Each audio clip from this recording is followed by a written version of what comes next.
Alhamdulillahirabbil alamin. Allahumma shalli wa sallim ala habibika Mustafa ka nabiyina Muhammadin wa ala alihi washabihi asma'in. Amma ba'du.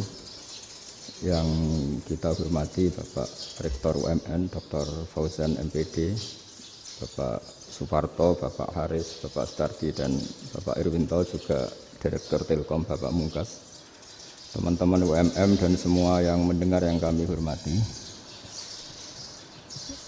Ini ngaji itu harus objektif itu jujur.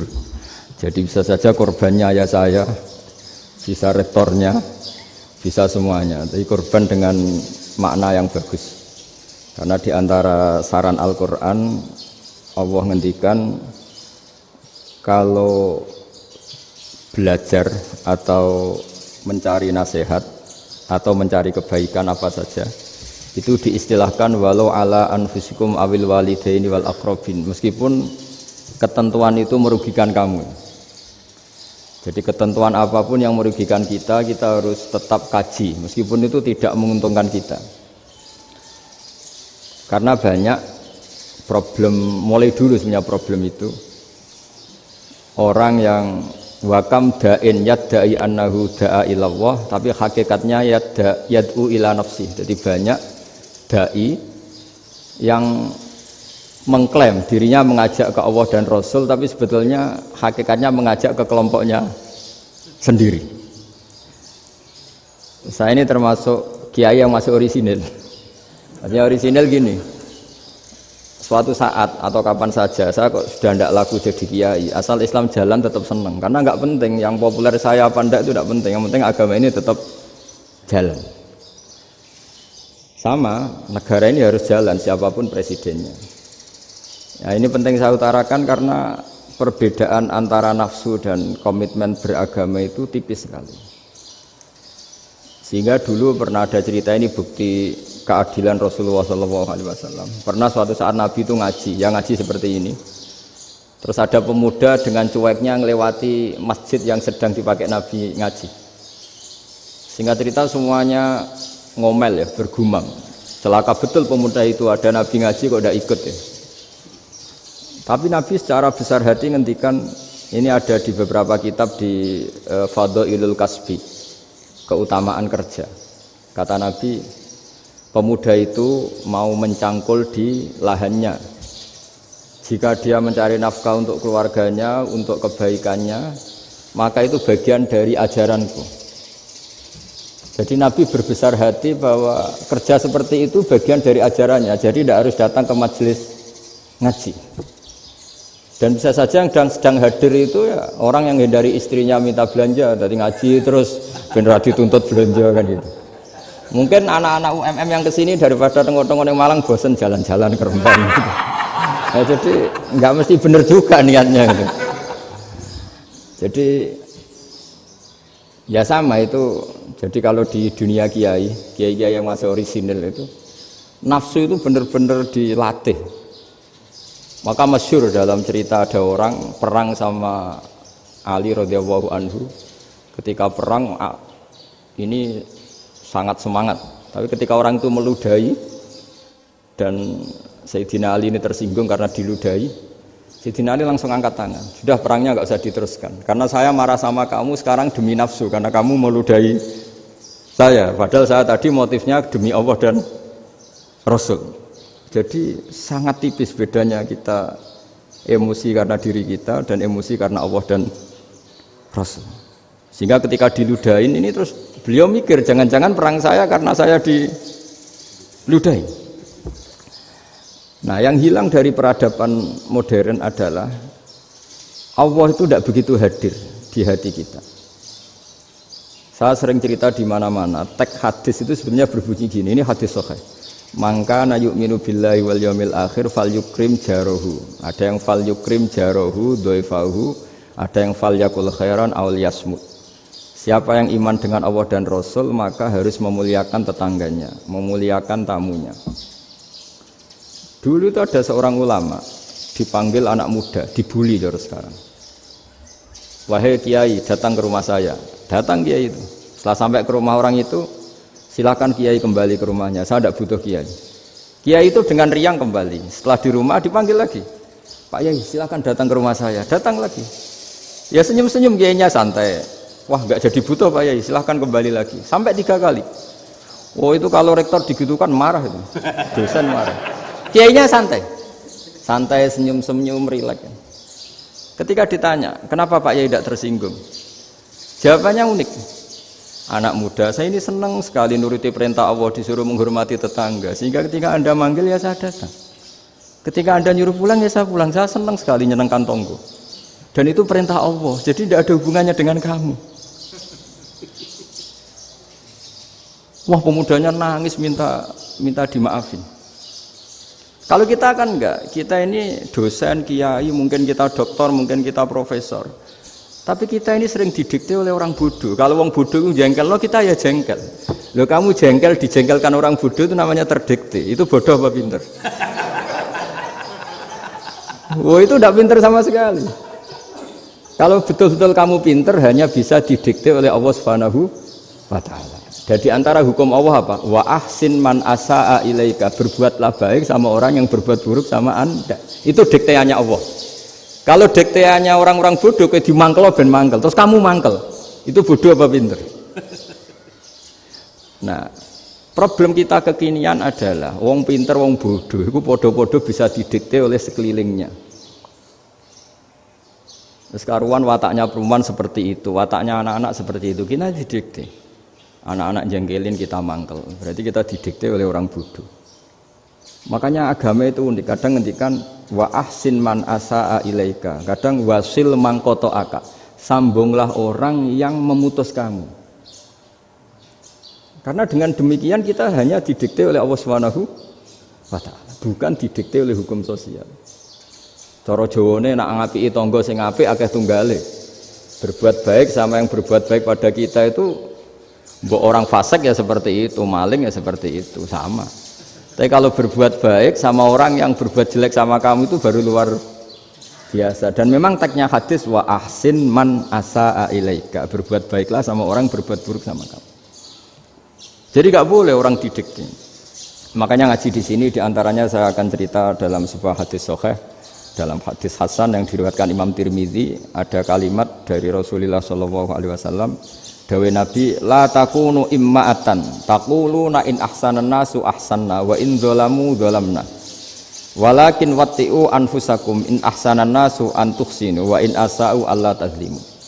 Kamu jangan jadi orang yang mudah diombang-ambingkan oleh orang sekeliling kamu, yaitu kamu mengatakan jika orang baik ke saya akan baik, jika orang buruk ke saya juga akan membalas buruk. Itu namanya Anda didikte. Tapi berkomitmenlah kamu akan berbuat baik meskipun orang lain berbuat buruk. Nah sekarang logika sosialnya begini. Kalau di Indonesia itu ada 1000 kiai, ada 1000 profesor yang ingin membenahi Indonesia. Rata-rata orang awam itu semau gue. Terus mereka mendikte kita. Perilakunya enggak simpatik, perilakunya jengkelin. Terus 1000 profesor ini ikut jengkel. Itu kira-kira jadi solusi apa goblok bareng? Sama 1000 kiai ini ikut jengkel, ini jadi solusi apa goblok bareng? Goblok bareng. Nah problem sekarang kita ini biasa didikte orang bodoh. Nah makanya ciri khas orang muslim itu kata Nabi, mangkana yu'minu billahi wal yaumil akhir. Jadi baik tetangga karena perintahnya Allah dan Rasul. Pentingnya apa? Bedanya karena berbuat baik ini perintahnya Allah, mbok tonggo apik lah kita tetap apik karena perintahnya Allah dan Rasul. Begitu juga dengan hubungan dengan istri, dengan anak. Mbok bojomu lagi cerewet lah ya tetap apik. Karena dengan cara itu kita hanya tunduk kepada Allah dan Rasul. Tapi kalau kamu, istri saya kalau baik ya saya baik, kalau enggak ya enggak. Berarti Anda didikte oleh perilakunya dia. Itu latihan, ya kalau dalam bahasa pondok latihan jadi wali itu yang paling berat itu. Nabi itu kalau sama orang munafik itu sabarnya Masya Allah. Padahal Nabi perso kalau orang itu orang munafik.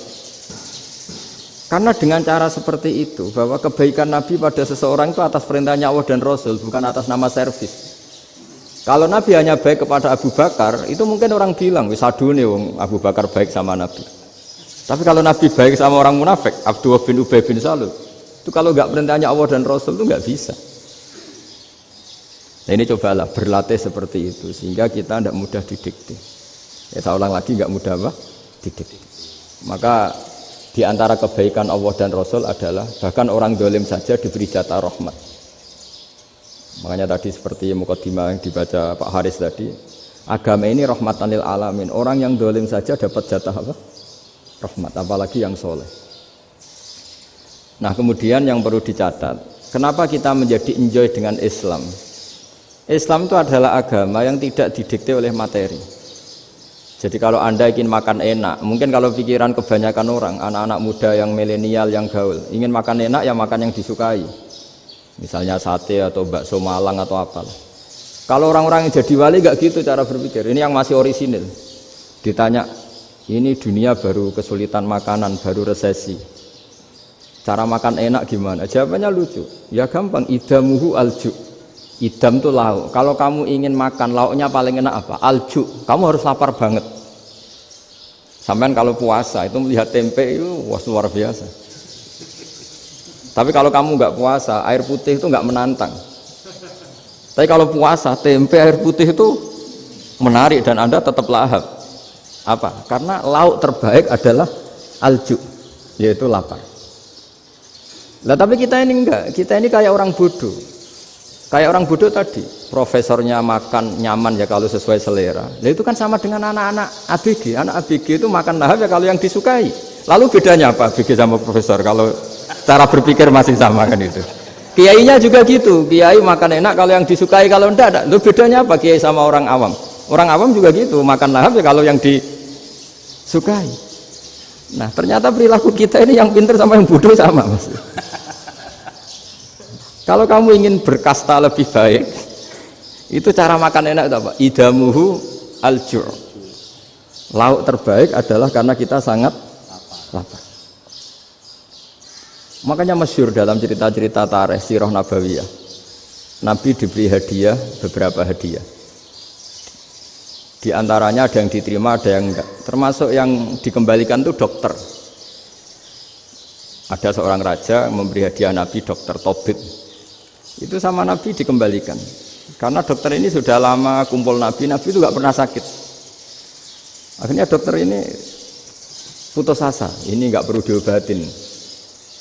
Ketika ditanya kenapa ya Rasulullah engkau gak pernah sakit, karena kita ini kaum, kita ini komunitas masyarakat yang tidak akan makan kecuali lapar, dan kalau sudah makan berhenti sebelum kenyang.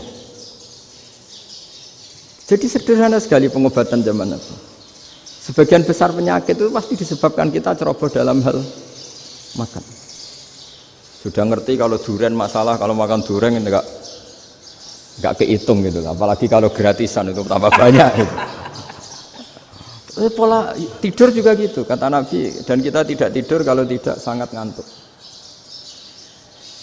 Nah itu namanya orang-orang soleh yang sudah ada didikte materi. Kalau yang didikte materi kan bisa tidur nyenyak kalau kasurnya enak, AC gini-gini. Sebenarnya enggak, tidur enak itu ya kalau sangat ngantuk. Mbok di gudang, mbok di bis, kalau sangat ngantuk ya semuanya ya enak. Sama, mbok lapar, mbok hanya tempe, tapi kalau sangat lapar itu ya enak. Nah ini ilmu yang mulai hilang, ilmu-ilmu yang mulai hilang. Nah, cara ibadah juga gitu.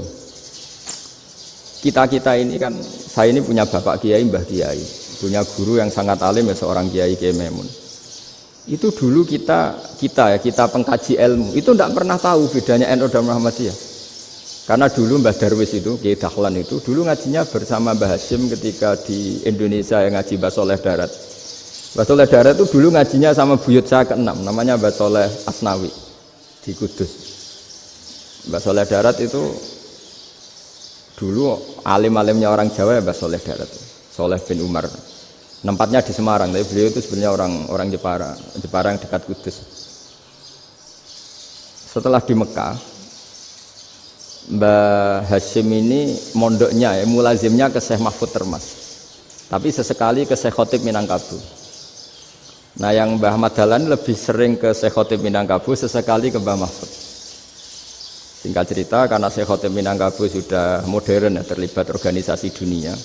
Pas itu beliau pengagum Muhammad Abduh, pengagum Rasid Ridho, sehingga bawaannya Mbah Dahlan itu lebih pergerakan karena beliau lebih ngidolakan Syekh Khotib. Nah, Syekh Khotib sendiri sebenarnya orang Minangkabau.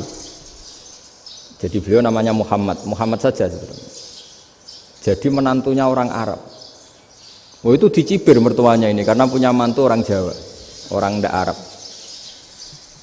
Singkat cerita terus si mertuanya bilang gini, kamu jangan pernah bilang kalau orang Arab itu mansa kanal Arab, orang yang bertempat di Arab. Walakin mantakallama bi arabiyyin fasihin, tapi orang bisa ngomong Arab secara fasih. Singkat cerita, kalau kamu tidak percaya, nanti suatu saat menantu saya kalau Jumatan, tidak usah kamu kasih tahu, langsung suruh jadi khotib. Nggak usah kamu kasih tahu, syaratnya tidak usah kamu kasih tahu. Kalau sekarang kan enggak. Kalau dosen mau jadi khotib kan mengumpulkan materi dulu. Lucunya di antara materinya itu dari TV, makanya jadi ribet kan khutbah sekarang. Kalau musim corona ya akan ngomong corona, musim apa yang ngomong apa. Jadi lagi-lagi didikte oleh media. Sebenarnya kalau ngomong kan sesuai kebutuhan umat, ini obatnya apa. Tapi enggak sesuai trending topik, itu kan kayak anak-anak gaul. Ini dokter kok gitu kan aneh. Singkat cerita si khotib ini enggak dikasih tahu, saya Muhammad tadi enggak dikasih tahu, langsung disuruh khutbah. Fatakallama bikalamin fasihin. Dia ngomong fasih sekali. Bahkan ngalah-ngalahi fasihnya orang Arab asli. Semenjak itu beliau dapat gelar Al-Khotib, orang yang cakap berpidato berkhutbah. Makanya terus dia Syekh Khotib Al-Minangkabau. Jadi orang Indonesia itu luar biasa.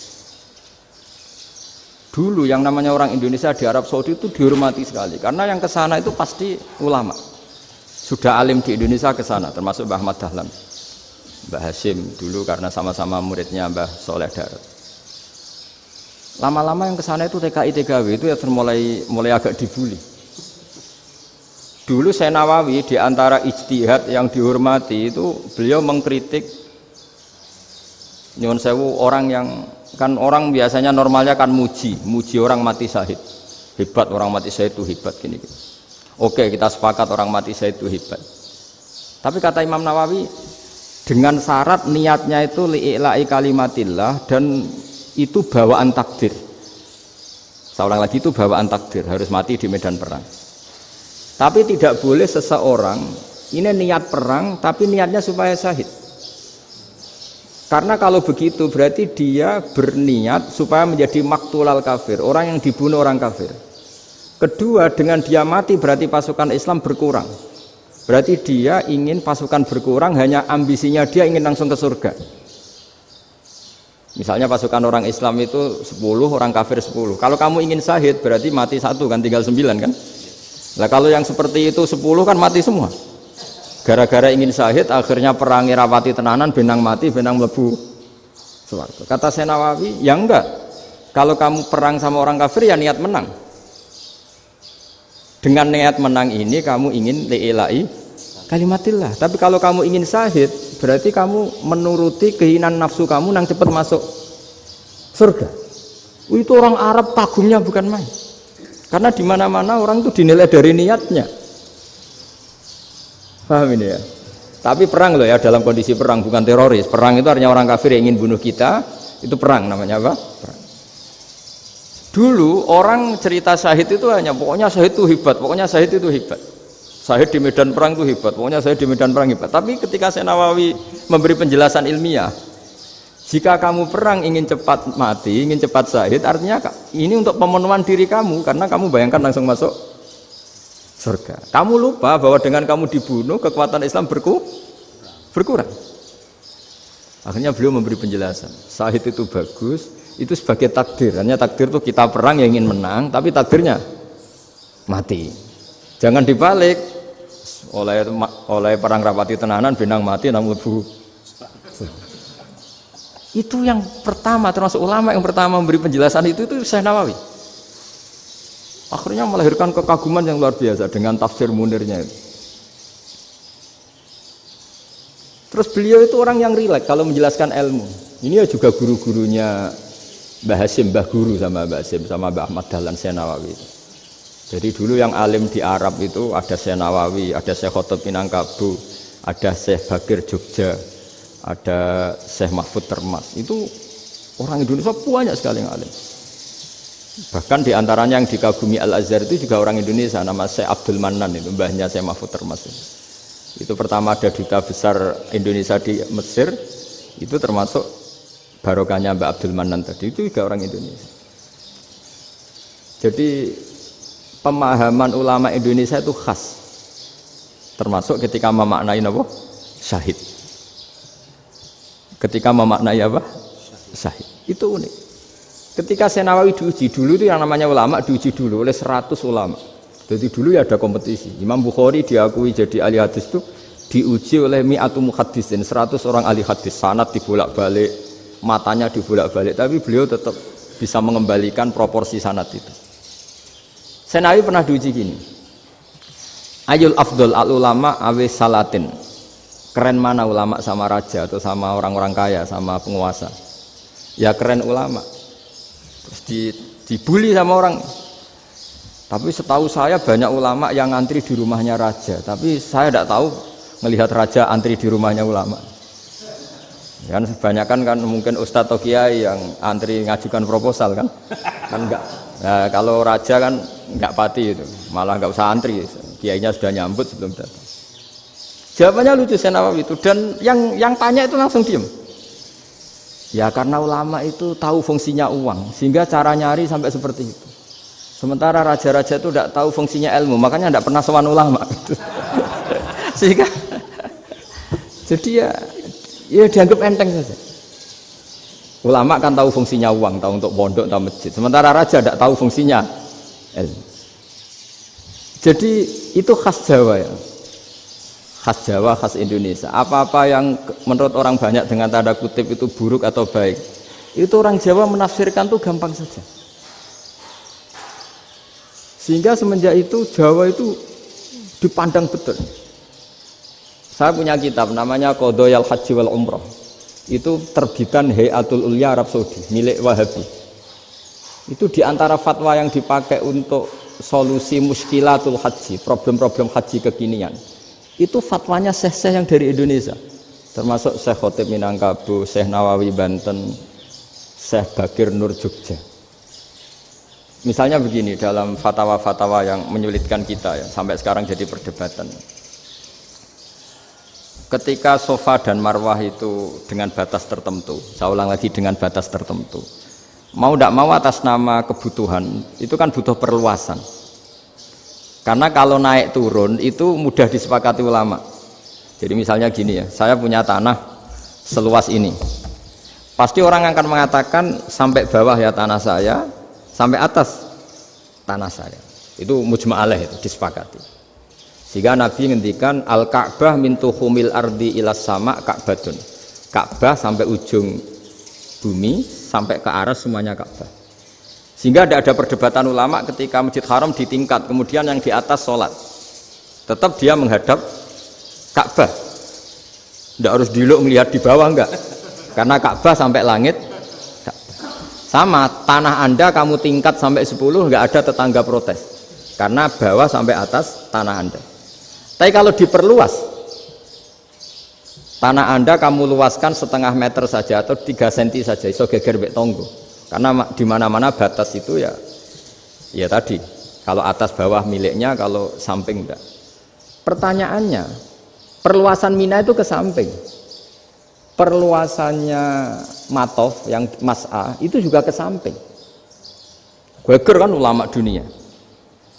Bagaimana hukumnya Mina Jadid? Mina yang diperbarui atau Mina yang diperluas. Itu diantara rujukan baik yang membolehkan maupun yang menentang. Itu ya syekh-syekh Indonesia. Itu orisinal tuh. Saya punya kitab orisinal terbitan Hayatul Ulya, kira-kira ya kemenaknya Arab Saudi kalau di Indonesia itu. Itu yang dirujuk dawuh Syekh Nawawi, dawuh Syekh Khotib Minangkabau. Karena apa? Ada logika khas Jawa. Misalnya begini. Meskipun saya tidak perlu fatwa Mina Jadid sah apa enggak, memang jadi perkhilafan ulama. Misalnya kampung ini dinamai Mina. Pertanyaannya gini, tanah yang di samping ini bisa milik Anda apa enggak? Ya bisa Gus kalau dibeli atau dihibahkan. Berarti tanah di samping Anda menjadi milik Anda karena ada proses pengambil alian lewat beli maupun hibah. Nah masalahnya ini negara itu berhak menganeksasi atau memasukkan ini sebagai Mina. Itu ulama Jawa kalau ditanya, alasannya apa? Fa innal muttasila bis-sy' hukmu dzalika sy'. Karena yang gantet, yang mutasil itu bisa dihukumi seperti sesuatu itu. Jadi kalau ini mina, ya yang gantet mina ini ya bisa dikatakan mina. Beda dengan membuat mina malang mina, wah itu tidak bisa, tidak mutasil kan? Itu enteng sekali ulama Jawa. Satu ya tentu karena kebutuhan, tapi asal masih al-muttasilu bihi, yang masih tanah yang masih mutasil dengan.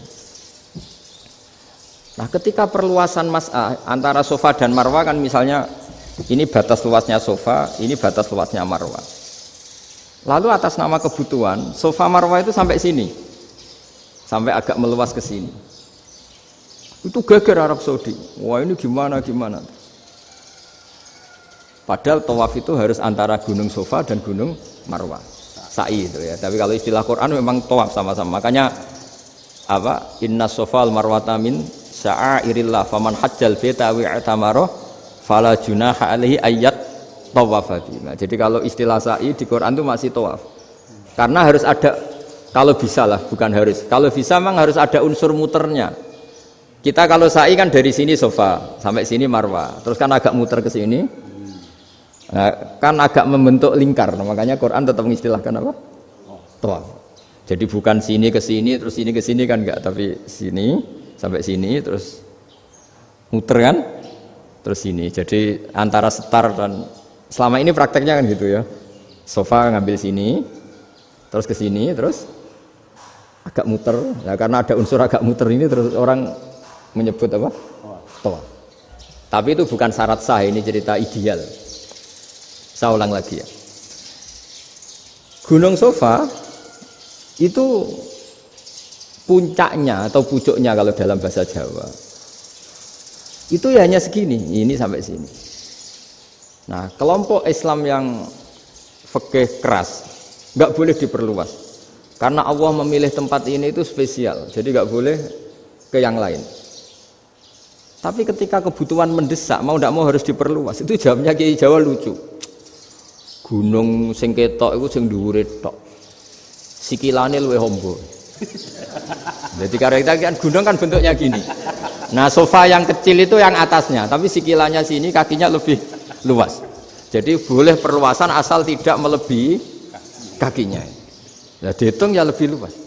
Jadi Kiai Jawa itu kayak wong delok gunung Penanggungan, kayak gunung Arjuna. Di mana-mana puncak gunung itu lebih kecil timbang kakinya. Artinya diperluas ini bukan berarti tidak di sofa dan tidak di, itu khas Kiai Jawa.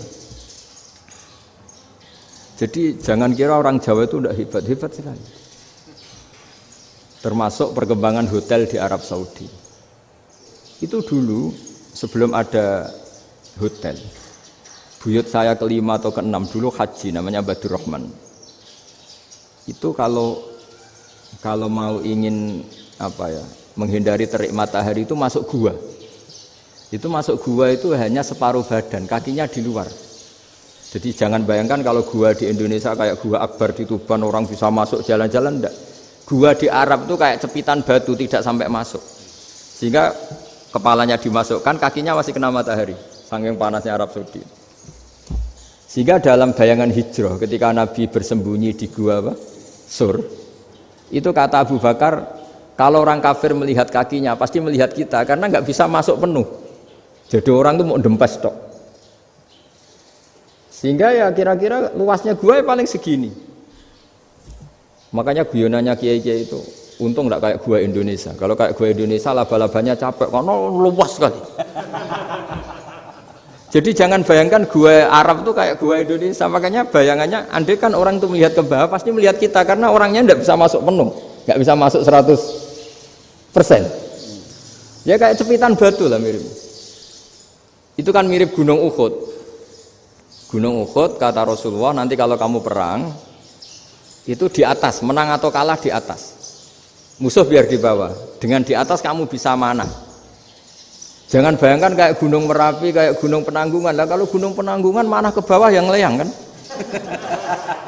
Jadi gunung di Arab itu kayak bukit. Ya sampean pernah kan ke Uhud itu ya sama ini aja tinggi ini kan.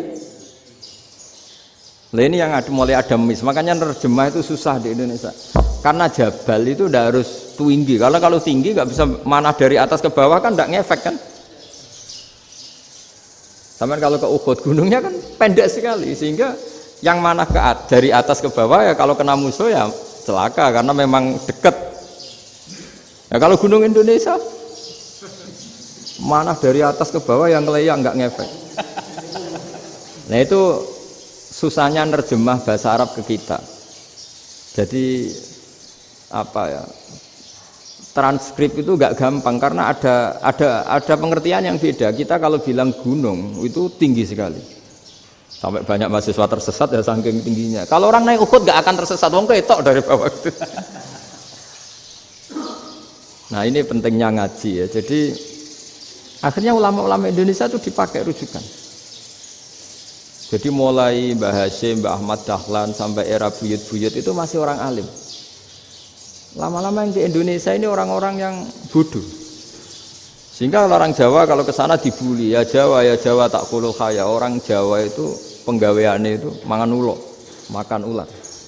Karena belut itu kalau di kamus itu persis ular. Dulu itu kan kamus tidak full color. Gara-gara gak full color, gambar belut sama ular itu sama. Belut itu belut sama ular kalau nggak full color gambarnya sama apa enggak? Sama. Terus orang Jawa itu kan masih banyak yang makan bajing itu apa? Ketupai. Bajing kalau digambar tidak full color sama dengan tikus. Gambar yang tidak warna. Hitam putih. Sehingga kita ini dibully pemakan tikus dan pemakan ular. Karena belut itu persis ular kalau digambar yang tidak full color. Sampai datang Syekhona Khalil, datang ulama ngarang kitab ya judulnya Al-Belut karena nggak terima bangsanya dinyek makan apa? Ular. Terus dikarang wal belut hayawanun bakhriyun terus ya isu fi kadza wa kadza itu beda dengan al-hayyah itu diterangkan mulai bisa nerima. Terus sistem hotel juga gitu. Sampai tanyakan dalam sejarah dulu orang Sedayu ada namanya Syekh Mukhtar. Syekh Mukhtar bukan bikin rumah besar yang siapapun orang Indonesia haji itu nempat di sana. Nah ini yang menginspirasi akhirnya ada hotel. Dulu Syekh Mukhtar hanya menyediakan untuk hujat-hujat Indonesia. Lama-lama jadi hotel. Nggak mau saya mau cerita. Kata Mbah Mun sering cerita. Kenapa wa ma arsalnaka illa rahmatan lil alamin, kata Mbah Mun, Allah itu pasti bikin ulama yang tidak produk Arab itu pasti ada. Kalau orang Arab jadi ulama wajar, bahasanya Arab, domisilinya di Arab. Tapi Allah akan selalu bikin ulama yang tidak bangsa Arab. Imam Ghazali itu Tus itu Persia. Imam Bukhari itu kira-kira kalau sekarang ikut Uzbek. Ya. Imam Bukhari itu kalau negara sekarang ikut mana? Uzbek. Kenapa demikian kata Mbah Mun? Karena Allah sudah ngendikan wa ma arsalnaka illa kafatal linnas. Manusia semua ini kena khitabnya Islam. Kalau tidak ada ulama yang dari berbagai negara, kesannya Islam itu hanya milik orang Arab Saudi. Makanya Allah selalu bikin ulama-ulama yang bahkan tidak Arab. Termasuk Imamul Muhaddisin, yaitu Imam Bukhari, itu orang Uzbek, orang Rusia lah kalau sekarang ikut Uni Soviet dulu. Imam Ghazali itu orang Persia. Syekh Nawawi itu orang Banten. Karena Allah ingin memaklumatkan bahwa Islam ini untuk semua. Sehingga orang yang tidak Arab pun bisa belajar Islam. Yang alimnya itu nggak kalah sama orang apa? Arab. Makanya ini PR ya. Kalau Gus Dah Ploso nanti ngendikan suatu saat orang belajar Islam itu bahkan orang Arab pun bisa belajar ke Indonesia. Kalau orang Indonesia bisa alim betul kayak dulu. Sekarang banyak liga antar ulama. Itu orang Indonesia pasti masuk. Ulama-ulama top dunia. Itu pasti orang Indonesia banyak yang masuk. Karena tadi, ketika orang Indonesia baca kitab, itu orang Arab itu kagum. Kok bisa tidak bahasanya baca secara benar? Bukan sekedar bisa baca secara benar. Karena memang dilatih sedemikian rupa di pondok-pondok. Makanya kita semua lah yang alim di Indonesia itu kemana-mana ya pasti alim. Dulu putra Mbah Mun namanya Gus Zofur itu tahun pertama ya sudah the best di tahun pertama. Kalau tahun pertama the best-nya ilmunya bawaan dari sarang, dari keluarganya. Gus Naji mondok di Said Muhammad tahun pertama sudah dipuji sebagai yang teralim karena ya sanggup. Kalau dipujinya tahun ketiga, tahun keempat kan mungkin dapat dari sana. Ini tahun pertama. Saya ulang lagi tahun pertama. Karena pengajaran di Indonesia itu luar biasa di pondok-pondok ini. Makanya kalau dalam anekdot pondok itu cerita-cerita lucu itu. Ada orang Jakarta ngaji, setelah di kelas itu pelengahan terus. Melihat jendela, lihat pintu terus. Lama-lama gurunya marah. Kamu diajarin kok ndak punya sopan, melihat pintu terus gak memperhatikan guru. Anak Betawinya jamnya lucu. Habis Pak Guru bohong. Kenapa ya? Kamu Pak Guru bilang Ja'a Zaidun, Zaid datang. Tak lihat gak ada yang datang. Setelah itu contoh nasab kan ro'a itu Zaidan. Saya melihat Zaid, saya gak melihat Zaid. Contoh ketiga yang jar kan maror tu bi Zaidin. Saya berjalan ketemu Zaid. Pak Guru diam di situ gak jalan-jalan. Jadi saking detailnya Indonesia dia cari. Kalau rofa Ja'a Zaidun, kalau nasab ro'a itu Zaidan, kalau jar maror tu bi Zaidin.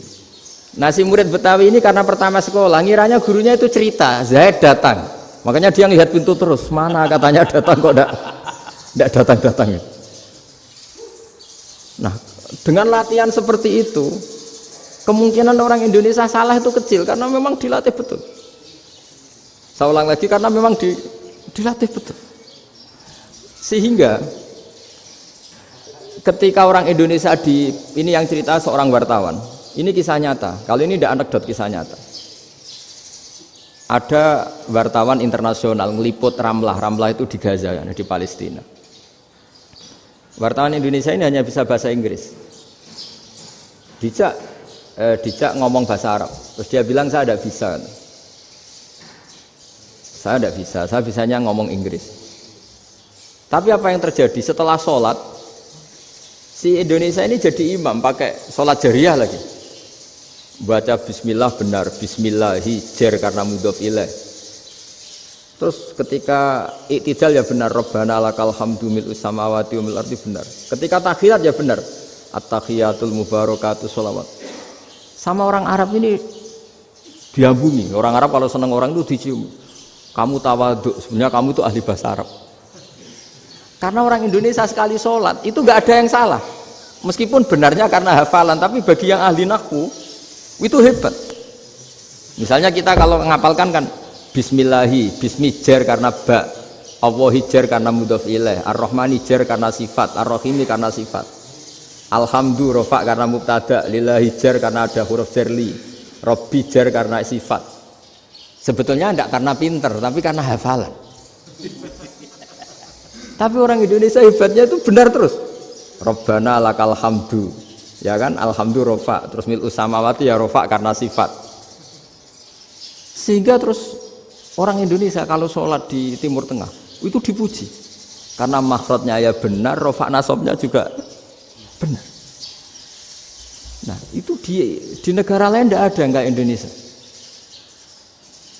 Orang Cina itu sering bikin marah orang-orang Arab karena kalau dongo itu nggak fasih kayak orang Indonesia. Orang Indonesia kalau dongo ya Allahumma Allahumma tohir tohir qalbi qalbi. Orang Cina ini yang jadi guyon di Arab. Allahumma Allahumma tahir tahir kalbi kalbi gitu. Itu kan bedanya jauh. Itu orang Arab pertama membiarin, lama-lama kalbun kalbun entak gitu. Maksudnya asu-asumu gitu. Karena dia bilangnya qaf itu kaf. Jadi kalau Allahumma do Allah tohir, kalau aturi nyucekno panjenengan kalbi ing asu ingsun kan. Tapi kalau qalbi itu ati ingsun, tapi kalau kalbi anjing ingsun. Bedanya qaf sama kaf. Ana orang-orang kalbun entak. Asu-asumu maksudnya kan. Tapi padahal orang Cina itu paling dilihat teksnya ya pakai qaf. Orang Indonesia enggak, mulai kecil dilatih sak fase-fase. Sampai yo sulit betul latihan Fatihah itu. Kalau di Kudus malah sampai 3 bulan Fatihah. Sampai at-tahiyyatu, kurang lagi, kurang bersih. At-tahiyyat sampai gitu. Sampai ada cerita itu orang dipanggil maftuhin itu enggak melengak, harus maftuhin. Baru melengak. Tapi barokahnya itu orang Indonesia kalau dongo memang benar-benar Allahumma tahhir qalbi. Ya Allah sucikan hati kami, bukan tahhir kalbi. Karena sekali jadi kaf itu maknanya anjing saya, ya Allah sucikan anjing. Jadi ini orang Indonesia. Jadi kata Mbah Mun, dawuh Mbah Mun, illaka fatal linnas, bahwa agama ini milik semuanya. Itu diantara bukti Allah menghendaki atau mendesain Islam seperti ini, orang yang belajar di Indonesia itu pengetahuannya Islam, pengetahuannya tentang Islam itu tidak kalah sama yang belajar di Al-Azhar, sama yang belajar di Arab Saudi. Makanya ini PR-nya UMM, PR-nya IAIN, PR-nya UIN. Bisa enggak sealim mereka dalam bahasa Arab? Nak bahasa Arabnya mau man anta, ana zaidun. Jangan sampai, karena kita di sana ini kadung dibully. Orang Arab tuh kalau bully kita, sampai tak kasih cerita. Itu ngawurnya Masya Allah. Kata dia, ada anak orang Indonesia haji. Si anaknya orang Indonesia yang dijotos sama anaknya orang Arab. Dijotos, dipukul. Sehingga cerita terus si orang Indonesia enggak terima, anaknya yang orang Arab dipukul. Yang balas bapaknya. Orang Arab tanya, lima ada dorobta ibni, kenapa kamu mukul anak saya? Itu orang Indonesia bahasa, wah aku biasa. Jadi hanya bilang gitu. Artinya anak saya dihada ya maka tak ada. Bahasa Arabnya gitu. Anak saya dipukul maka saya balas mukul. Itu orang Arab mantuk-mantuk oh gitu. Paham? Suatu saat ada orang Indonesia itu sama orang Arab itu dilus-lus. Dilus-lus itu ya digini-giniin. Karena dia latihan bahasa Indonesia, latihan bahasa Arabnya itu masih mufrodat. Jadi kalau mengartikan yadun itu tangan, saro itu jalan. Jadi kalau jalan ya saro-saro. Roksun itu kepala. Ana itu ingsun. Jadi karena dia nggak ngerti penggunaannya. Itu bahasa Arabnya itu yadun anta. Jadi bukan yaduka tapi yadun anta. Berarti tangan kamu. Saro-saro itu jalan-jalan. Ala roksi anak yang atasnya sirah ingsun. Jadi mestinya yang benar kan yaduka saro ala roksi atau gitu. Tapi enggak dipotong-potong. Yadun tangan kan, anta kamu. Berarti tangan kamu. Saro-saro jalan-jalan. Roksun itu sirah anak ingsun. Berarti di atas kepala saya. Orang Arab tertawa-tawa. Tapi paham. Maksudnya seperti itu. Jadi kita ini dibully di Arab itu Masya Allah. Jadi akhirnya lahirlah ulama-ulama tadi yang saya sebut tadi. Bahkan pernah lama sekali ulama Indonesia itu jadi master di Arab Saudi. Yaitu Senawi Banten. Itu kalau orang sana bilang itu Sayyidu Ulama Il-Hijaz. Top-topnya ulama Mekah Madinah. Padahal beliau orang Indonesia. Dan dimakamkan di Ma'la itu dekat makamnya Sayyidah Khadijah. Karena sangat dihormati. Nah, di antara sebab dihormati adalah ketika orang memahami syahid, maknanya pokoknya maktulal kafir. Syahid itu adalah orang yang kalau perang itu mati di medan perang. Itu Imam Nawawi merinci secara detail. Kalau dia perang supaya tujuannya mati syahid cepat ke surga, berarti dia nuruti hadzun nafsi, ingin cepat ke surga. Tapi dia lupa bahwa dia dengan terbunuh pasukan Islam berkurang kekuatan. Maka syarat perang yang benar adalah ya ingin menang. Di mana-mana perang ya li'ilai kalimatillah, supaya kalimat Allah itu menang, jangan ingin kalah. Soal dia mati takdir, tapi jangan ingin mati. Wah, itu terus dikagumi. Ternyata memang oh iya ya, kalau pasukan Islam 10 kafir 10 kita ingin syahid, berarti ya kalau orang ingin syahid kan terus mungkin perangnya ada hati-hati, main ngawur saja terus kalah mati. Sudah apa kalong satu kan, terkurangi satu kan. Nah kalau semuanya 10 punya niat gitu, nah itu Senawawi. Senawawi itu orang yang begitu gampang nerangkan Quran. Bahkan ketika orang Arab kesulitan ngartikan famathaluhu kamathalil kalbi intahmil alaihi yalhas atau tatrubuna yalhas. Orang tomak itu ibarat kayak anjing. Anjing itu kamu kasih makan ya tetap melet, menjulur-julurkan lidahnya, kamu ndak ya ndak. Imam Nawawi ditanya, ma wajhu sibbi, lalu wajah tasbihnya di mana? Beliau menjawab fitoma. Jadi anjing punya dua sifat yang berlawanan. Di bab ilmu dipuji, nggak ada hewan yang mudah menerima ilmu kayak apa? Anjing. Sehingga Quran mengistilahkan wa ma 'allamtum minal jawarihi mukallibin. Hewan yang mudah diajari itu oleh Quran dibahasakan sudah menganjing. Karena anjing adalah hewan yang paling mudah apa? Diajarin, itu diakui oleh Quran wa ma 'allamtum minal jawarihi mukallibin. Tapi dia punya sifat yang sangat buruk sekali, yaitu enggak pernah puas. Makanya ketika Bal'am bin Ba'ura, ada tokoh yang kedonyan ya. Itu kalau diistilahkan Quran walakinnahu akhlada ilal ardi wattaba'a hawa. Famasaluhu kamatsalil kalbi in tahmil 'alaihi yalhas aw tatrukhu yalhas. Jadi anjing punya dua sifat yang berlawanan. Di bab ilmu dipuji karena paling mudah diajarin. Itu saya pernah ke Malaysia, diceritain sama polisi Malaysia.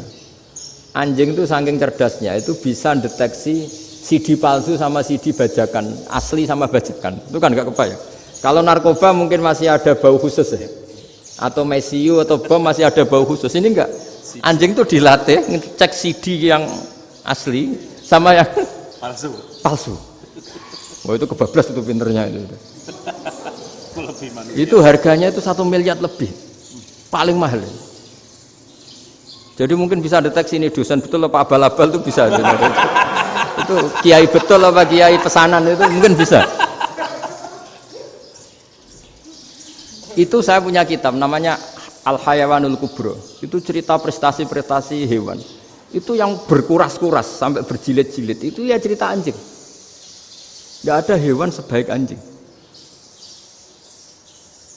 Di bab itu ya, di bab sampai ya tadi ada anjing yang sangat loyal sama majikannya.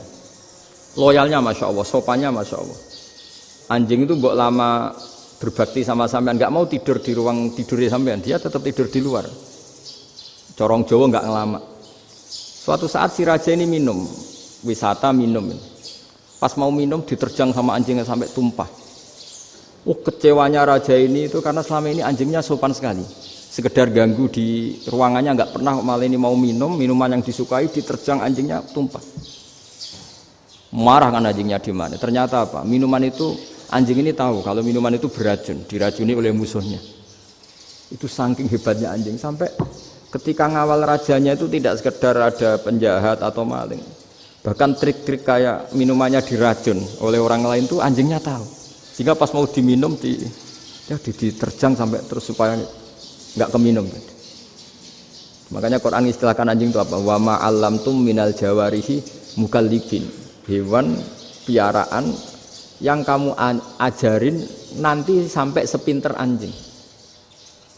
Makanya Ashabul Kahfi itu ketika ngajak anjing tadi, beliau tidur, anjing itu tidurnya bil wasit, wakal buhum basitun zira'aihi bil wasit. Jadi dia tidur dalam posisi siaga. Loh coba anjing itu nggak pernah sekolah, karena dia posisi menjaga, tidurnya itu kayak siaga gini. Bukan ngorok semadep ke atas terlentang, itu enggak.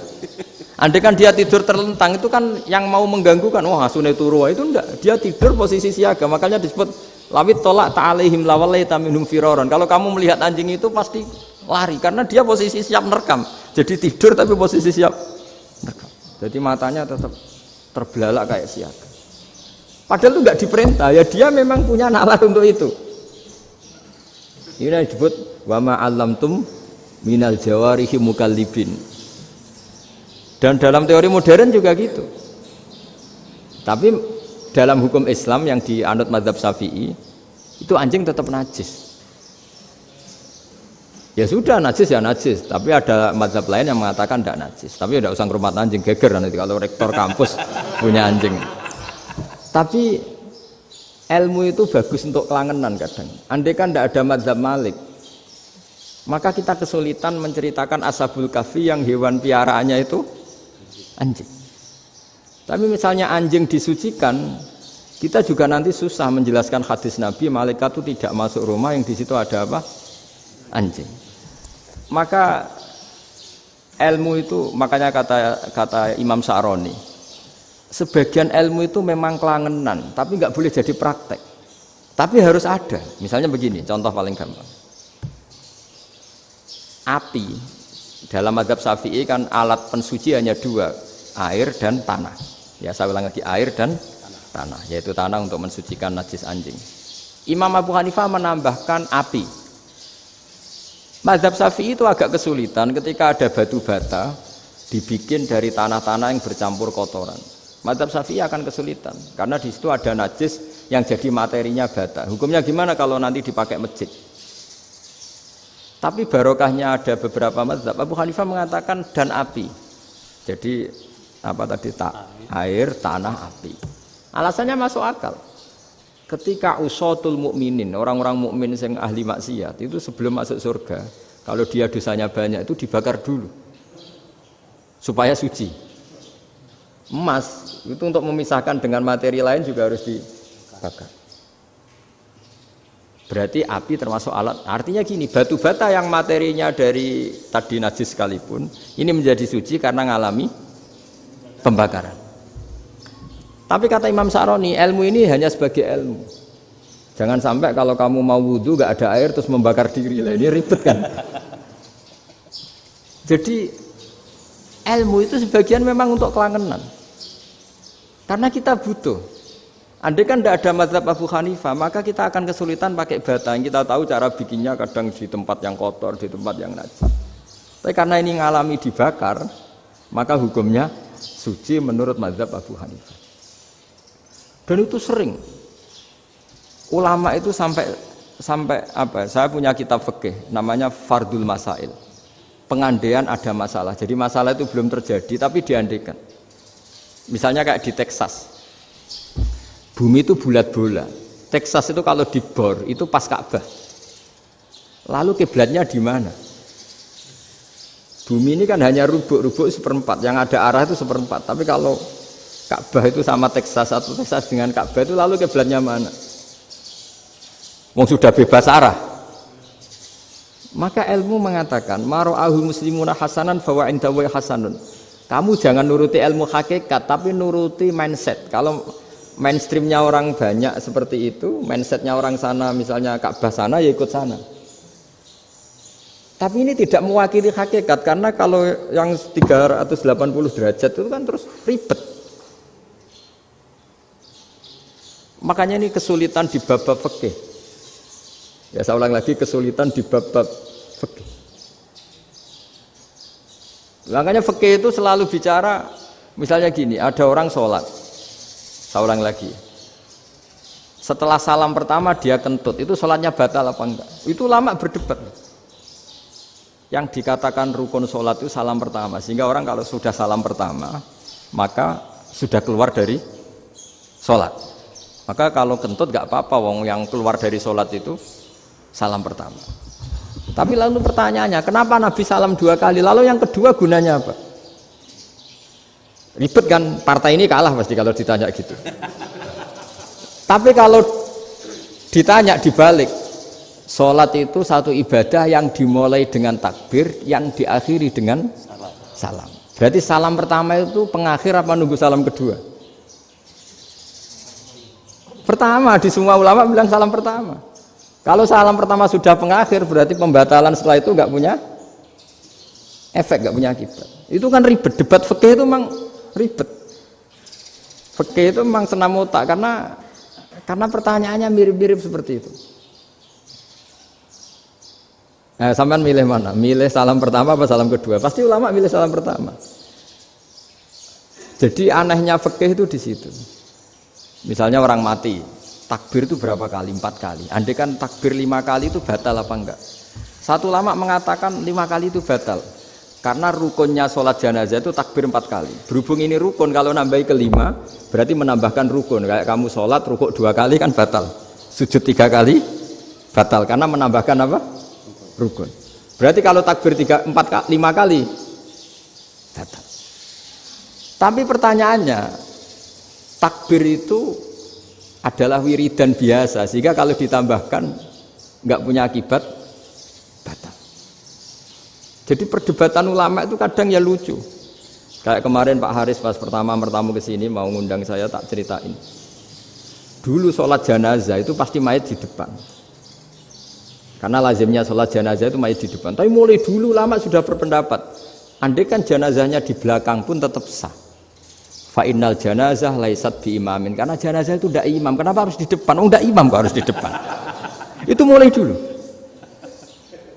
Sehingga ketika Arab Saudi pernah mengalami tragedi, ada orang yang dibungkus kayak mayit, ternyata senjata. Setelah di dekat Ka'bah dipakai. Dulu tragedi tahun berapa itu?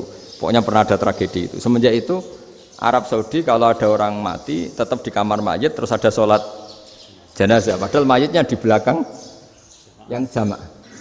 Jadi meskipun kita tidak akan bikin ajaran baru jenazah di belakang ya tidak keren kasihan kan. Tetap biasanya di depan ya di depan. Tapi meskipun jenazah ini di depan, kita tetap berpendapat, andai kan di belakang tetap sah, tapi nggak usah dipraktekkan.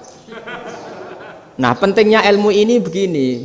Saya misalnya di Rembang, boleh nggak nyolati ghaib jenazah yang di Surabaya? Boleh kan? Padahal yang kita solati di belakang. Jadi ilmu itu penting. Cocok nggak cocok, nama ilmu itu penting. Terus ada gini lagi pertanyaan di fikih.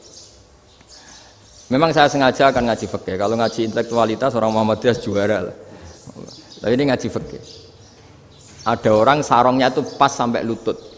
Kalau berdiri lututnya tertutup. Tapi nanti kalau ruko agak jengking lututnya terbuka. Itu batalnya nunggu ruko apa mulai takbir sudah batal? Padahal pasti nanti batal kalau ruko ini. Itu ada ulama yang mengatakan, ya batalnya nunggu ruko. Bagaimanapun terjadinya pembatalan waktu ruko. Ada ulama mengatakan yang enggak mulai awal sudah tidak sah itu karena pasti ngalami batal. Nah, pertanyaan-pertanyaan seperti itu penting karena lalu Allah menilai apa? Ya nilai niatnya. Misalnya gini, kalau contoh itu mungkin Anda tidak tertarik, tapi contoh begini. Kita mau operasi jam 10 siang. Kita tahu kalau nanti 10 siang akan divonis medis harus makan karena mau berobat. Malamnya itu kalau kamu orang soleh, bayangkan kamu orang soleh. Kalau tidak orang soleh kan tidak punya komitmen. Kamu milih niat puasa, apa enggak jam 10 mesti mokak menisan raposo. Kamu orang soleh. Kalau kamu orang soleh pasti milih puasa, karena ini Ramadan. Meskipun nanti jam 10 pasti disuruh batal sama dokter. Setidaknya kita berpikir gini, nak mati jam itu paling enggak ditulis saya sebagai orang yang puasa. Jadi perasaannya orang soleh itu beda. Kalau orang kok sampean barang menisan raposo kok ya mesti. Sampean tidak pernah berpikir bahwa puasa mulai fajar sampai jam 10 itu luar biasa. Bisa saja kita mati jam 7, bisa saja mati jam 6. Kan ditulis Allah sebagai orang yang berkomitmen terhadap puasa. Terus ada kemungkinan kecil. Udahlah jam 10 itu dokternya sakit atau nggak jadi ke sana.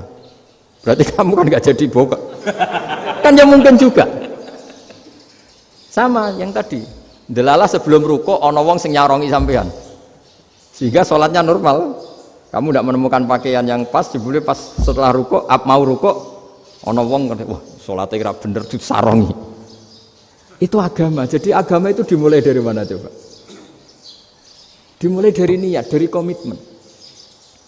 Nah sekarang kelirunya kenapa ada garis keras?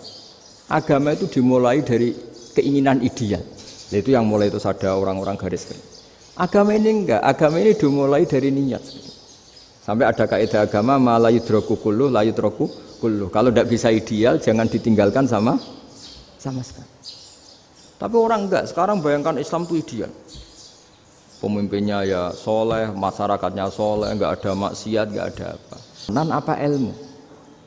Kalau secara ilmu mulai dulu ya ada orang dolim, ada orang soleh. Nabi kurang baiknya. Di angkatan itu ya ada orang munafik. Sehingga ulama itu sudah berpendapat ideal itu piye? Zaman Nabi saja ada orang apa? Munafik. Itu ilmu.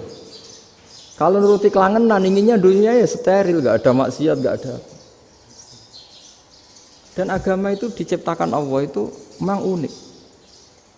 Calon nabi misalnya, Nabi Musa itu sing rumat Fir'aun. Ketika Nabi Muhammad lahir sing ribet manitia ini Abu Lahab. Ora dosen UMF. Coba. Karena Allah ingin memaklumatkan ke kita bahwa agama ini akan hidup di kondisi apapun. Asia, istrinya Fir'aun itu termasuk mukminah yang dipuji Quran, padahal dia bukan istrinya pengurus NU atau pengurus Muhammadiyah, istrinya Fir'aun. Tapi itu pelajaran bagi kita bahwa orang-orang baik itu tidak harus di lingkungan yang baik. Masjid paling makmur itu kadang di dunia mungkin, ya jangan bakas Mekah Medina itu karuan. Mungkin di antara masjid yang makmur justru yang di Kanada, di Amerika mungkin. Karena merasa minoritas itu perpustakaannya ada, kajiannya ada. Tapi banyak masjid di daerah pesantren yang malah sepi. Karena kiainya tahu jamaah di masjid itu wajib. Lalu itu ada daerah pesantren, saya ulang lagi ada daerah pesantren. Didikon pengajian, monggo nekani pengajian, maca selawat ning omah yo ganjaran padha wae. Ribet kan? Mau dibantah itu benar. Mau dibiarin ngerusak tatanan. Jadi saya mohon sekali ya, jadi ilmu itu diperbandingkan supaya perbedaan-perbedaan itu biasa. Dulu Imam Malik itu punya murid namanya Imam Syafi'i. Itu dalam banyak hal. Itu perbedaannya tajam sekali. Ya saya ulang lagi, dalam banyak hal itu perbedaannya tajam sekali. Misalnya begini.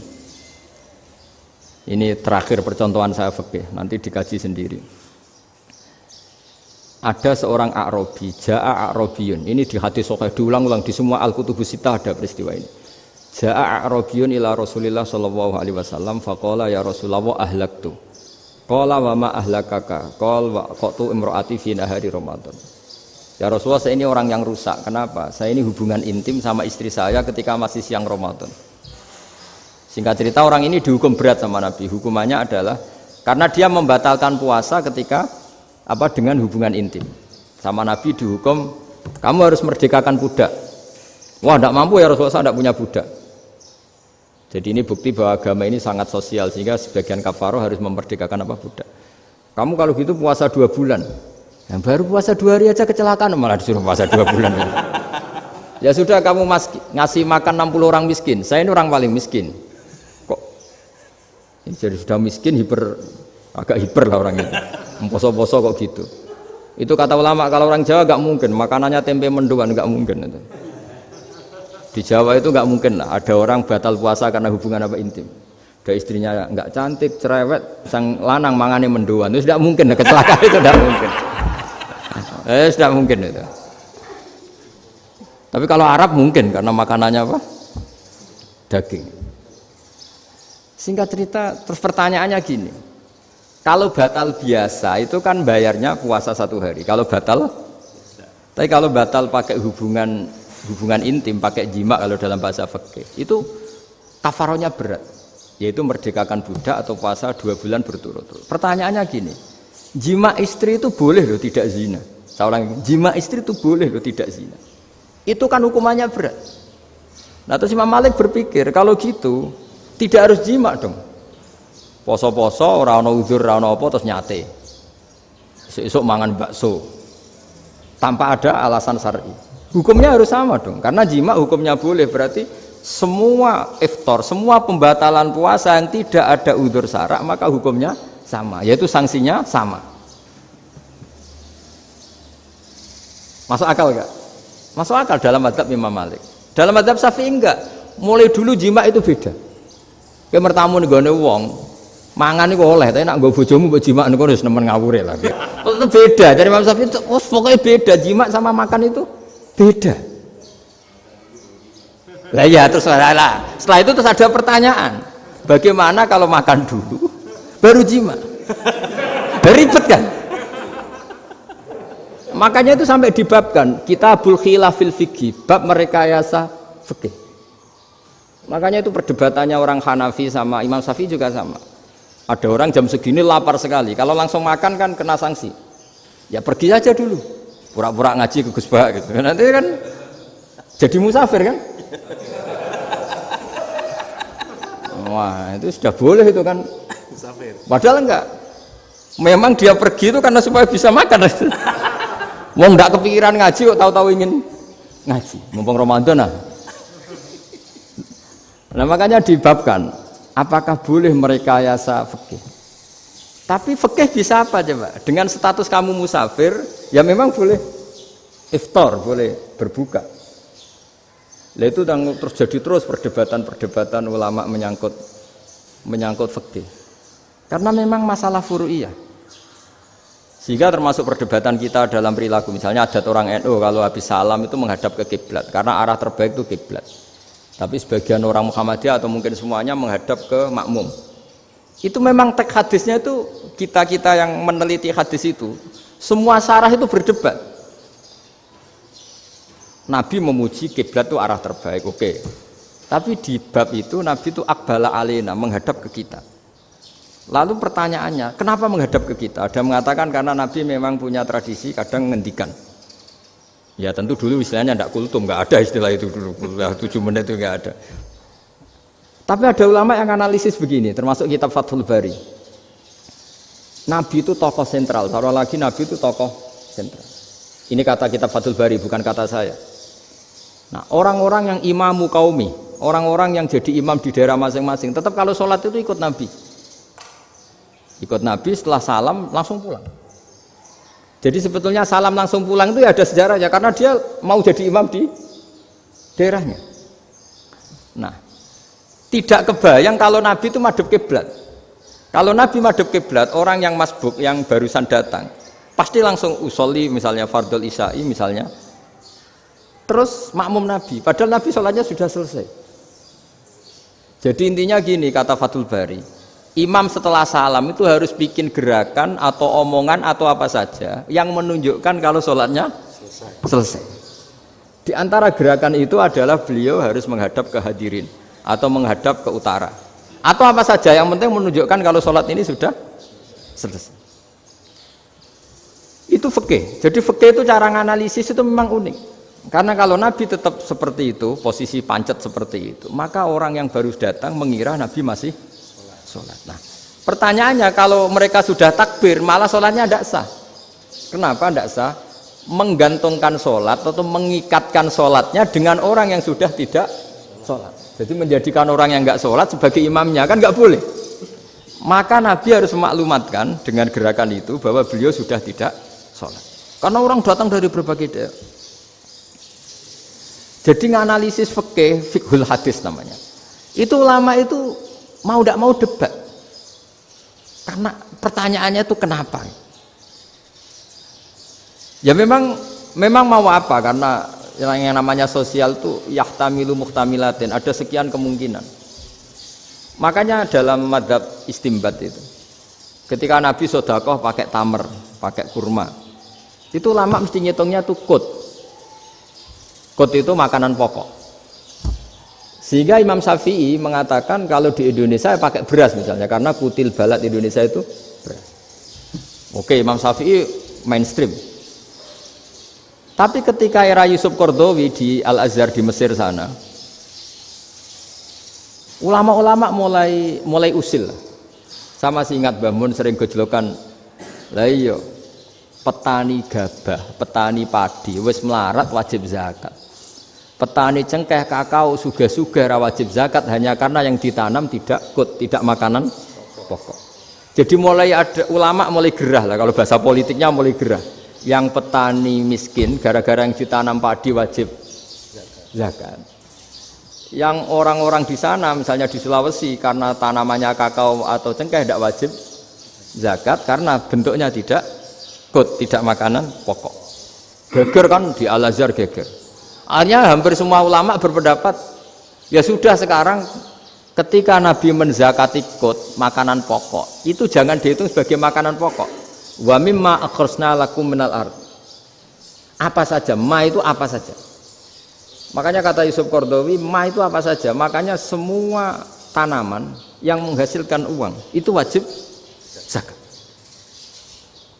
Nah, masalahnya kitab-kitab Syafi'iyah itu sudah mamlu'ah, sudah penuh dengan penjelasan misalnya fala zakata fil khadrawat, maka enggak perlu zakat untuk kayak kangkung, semangka dan sebagainya. Nah, lalu kiai-kiai angkatan modern kayak Mbah Mun itu sering dapat masukan, saya pernah dengar sendiri. Yai, saya ini punya sawah 1 hektar, tak tanamin padi, itu enggak pernah kaya saya. Sekarang tak tanamin kangkung malah saya kaya karena tiap 3 hari panen tak kirim ke Jakarta. Itu orang Indramayu yang tanya. Jadi gak tanam padi gak pernah kaya, tanam kangkung kaya. Nah, karena dia orang soleh, kalau zakat boten. Mau diwajibkan zakat tidak makanan pokok, mau tidak wajib dia kaya. Semenjak itu perubahan di Indonesia ikut. Akhirnya ada zakat, pokoknya asal tanaman yang satu nisab ya wajib zakat. Masih ada debat lagi. Ketika nanam ingin dipanen, itu dia petani apa pedagang? Karena nanti perdebatannya ikutnya zakat zuruk, zakat tanaman apa zakat pedagang. Kalau sampean nggak pernah debat berarti sebenarnya Anda tidak dosen Islam ini. Dosen nggak pernah diskusi fikih apa Islam. Karena saya berkali-kali punya tamu itu begini, Gus saya ini pedagang melon. Tapi dia penanam melon. Jadi pedagang yang agak ingin badi banyak itu caranya gini Pak Rektor. Saya misalnya pedagang melon, daripada saya kulak di pasar atau dari petani sudah mahal, nyewa tanah sekian hektar terus ditanami melon. Setelah berhasil, ini dia zakatnya tanaman apa zakat pedagang? Karena dia nanam itu mentalnya sudah pedagang. Padahal nanti zakatnya beda kan? Yang satu 2,5%, yang satu rubul usur sama nisul usur sama usur, 1/10 sama 1/20. Kalau zakatnya zuruk kan 1/10 atau 1/20. Yang satu rubul usur, kira-kira 2,5. Saya ulang lagi ya. Jadi di era modern itu kita jadi bingung, pedagang tapi gayanya petani, petani tapi hakikatnya. Jadi gampangannya gini ya, kalau saya pedagang beras, kok saya kaya raya, itu mendingan nyewa sekian hektar untuk ditanamin beras, padi ya daripada tengkulak, daripada beli. Akhirnya perdebatannya ini zakatnya pakai apa? Misalnya tebu, misalnya petani tebu. Oh jelas kalau jual nanam tebu itu ingin dijual. Masa apa tiga es tebu berhektar-hektar. Lah kira-kira kalau menurut jenengan ini zakatnya zakat apa? Tijarah apa zakat tanaman? Mentalnya tijarah, mentalnya pedagang. Nah ini saya hanya mau cerita. Khilaf kadang-kadang orang angen-angen. Khilaf itu nggak mungkin enggak. Ya sama seperti NU dan Muhammadiyah selalu khilaf awal Ramadan. Itu memang nggak bisa nggak khilaf. Misalnya begini, saya beri contoh ya. Karena kadang yang khilaf juga nggak pernah belajar. Lucu kan? Tak beri contoh ya. 2001 itu abad keberapa coba? Tahun 2001. Abad 21 abad 20?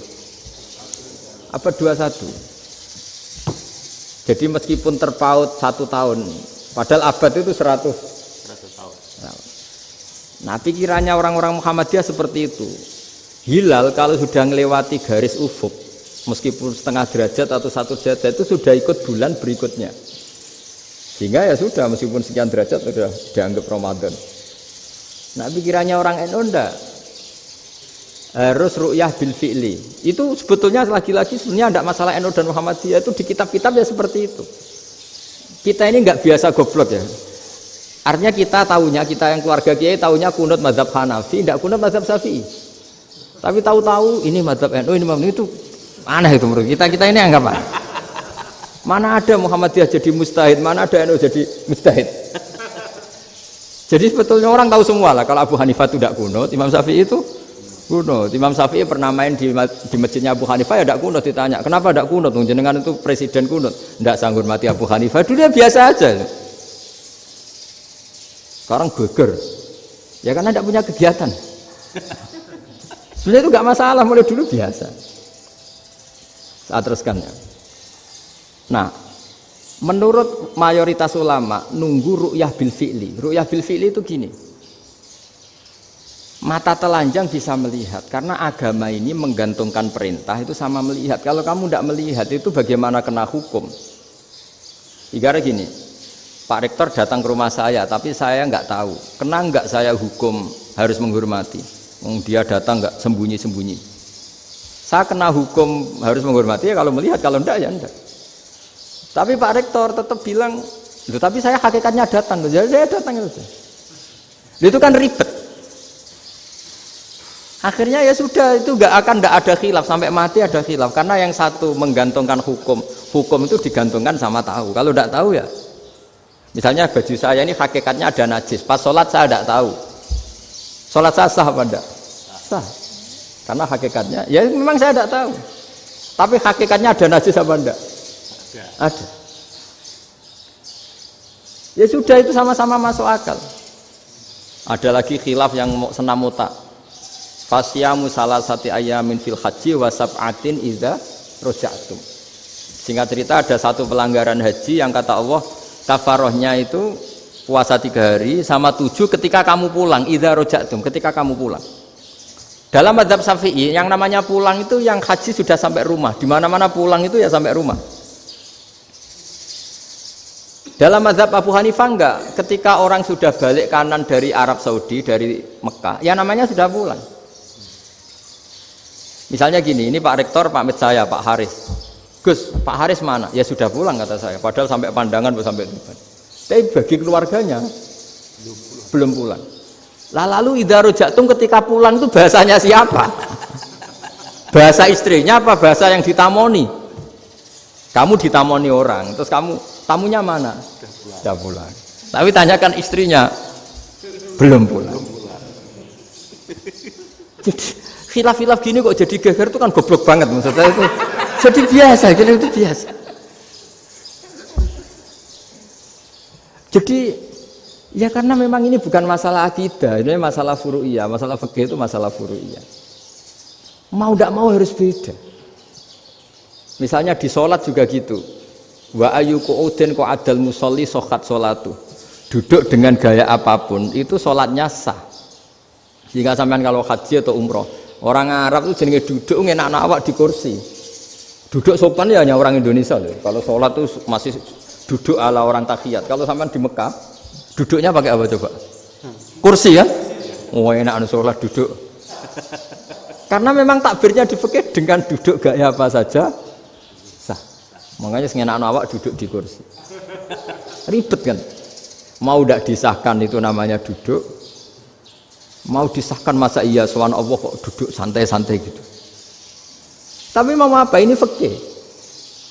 Ya saya ulang lagi ini fikih. Fikih itu ya sudah ini fikih. Makanya kalau ulama berdebat misalnya Abu Hanifah berpendapat sholat itu wajib baca Fatihah apa asal Quran. Dalam mainstreamnya ya Fatihah karena la sholata liman lam yaqra bi Fatihatil kitab. Tapi cara Abu Hanifah enggak. Faqra'u ma tayassara minal Qur'an, bacalah apa saja yang mudah bagi kamu, asal itu Quran. Sementing gak gending Jawa, gak nyanyi lah gitu. Ya sudah mau apa coba? Jadi ya susah memang kalau fikih itu ya sudah seperti itu. Ada lagi yang masih ekstrim misalnya. Yang namanya menyembelih hewan itu gimana coba? Dari hidup ke mati, apa pasti mati disembelih? Cara mazhab Imam Syafi'i yang namanya menyembelih itu penyembelian harus menjadi sebab kematian. Itu yang sah. Saya lagi, penyembelian menjadi sebab kematian yang syar'i. Sehingga beliau mensyaratkan hewan yang disembelih ini masih punya hayatun mustaqirrah, punya kehidupan yang normal. Sehingga kalau nggak disembelih ya hidup. Sehingga kalau ada hewan ketabrak truk kejet-kejet, mesti mati nih buat sembelih. Itu nggak sah karena nggak usah disembelih ya wes mati kan. Karena ini hanya nunggu koordinasi Israel kan, dia kejet-kejet itu kan prosedur itu. Tapi tidak disembelih pun mati. Tapi cara mazhab Malik enggak. Pokoknya anggere jek duwe nyawa jenenge kewan urip. Dengan kamu sembelih berarti matine mergo mbok sembelih. Meskipun nanti ya enggak usah disembelih ya mati. Coba hitung secara ilmu matematika. Kalau enggak disembelih hidupnya 5 menit. Gara-gara kamu sembelih hidupnya langsung mati. Terus dia matinya, cara di persidangan matinya disebabkan apa? Disebabkan disembelih apa kecelakaan? Loh, ya debat toh kamu. Sama-sama UMM aja debat.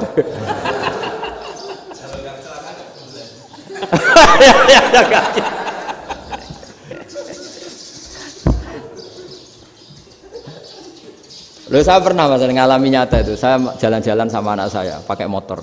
Sampai di jalan raya gitu ada ayam jago ketabrak mobil, kejet-kejet. Orangnya tanya, Gus ini halal tau ora? Wis kanggo kon halal lah. Suatu saat dia nggak terima kan, tanya, kenapa Gus? Ya nak kiai ra pantes, masuk kewan mesti mati nek tak sembelih, nak kiai pantes kata. Karena aku tahu kamu tuh gak kiai, mesti motifnya itu mergo jago, jajal cilik gak tak kokno.